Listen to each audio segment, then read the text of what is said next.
Ciao Bellas, and welcome back to my channel for another Let's Talk Thursday. You know what I want to talk to y'all about today? Forgiveness.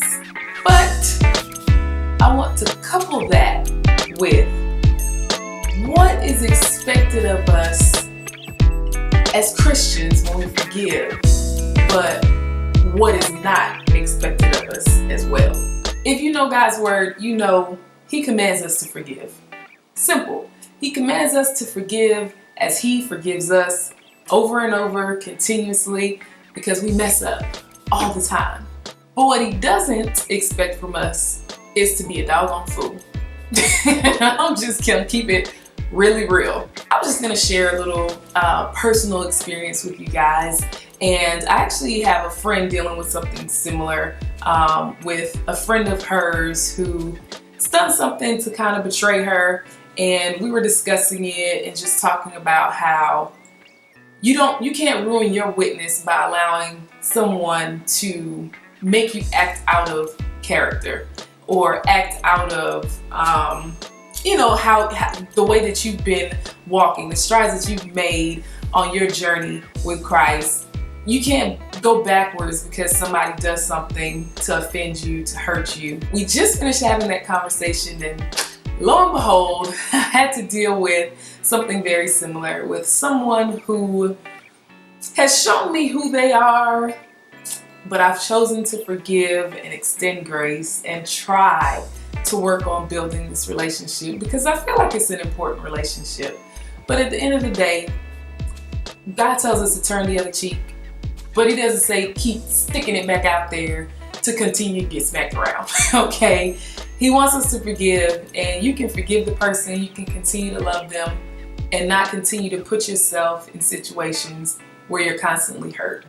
When someone shows you who they are, believe them. And I know both can be hard.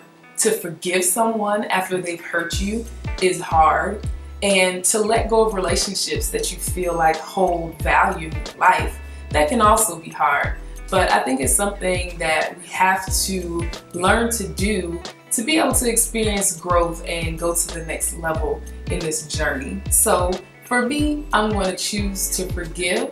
I'm going to pray that God will put that forgiveness in my heart for this person and will allow me to not become bitter because of situations that they continuously fail me, and just continue to walk this journey the best that I can.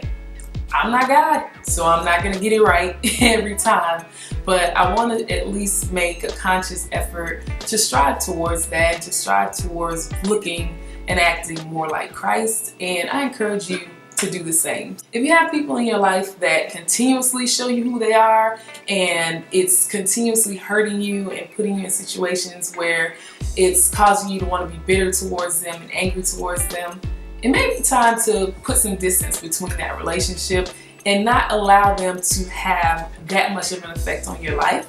Like I said, you can still love them, you can still pray for them. You just don't have to allow them to have an intricate part of your life where it affects your day-to-day. I encourage you to evaluate those relationships, let go of the ones that need to be let go of, forgive the people that need to be forgiven, and just live in peace and allow God to work on their hearts, and hopefully they'll come to the change that's necessary. So I hope this encouraged someone. If you ever have questions, topics you want to hear me talk about, or you just want to chat, then you can email me at info@ilovethisgirl.org, and I'll be so happy to answer your questions and just chat with you. I really do enjoy interacting with you guys. So any other questions, comments that you don't want to email but you want to leave it below, go ahead and do that as well. If you're not subscribed to my channel, hit the subscribe button so you'll be up to date on all my videos as soon as I post them. Alright, that's all I got for you guys this week. I love y'all so much. Until next week, love on somebody. Ciao.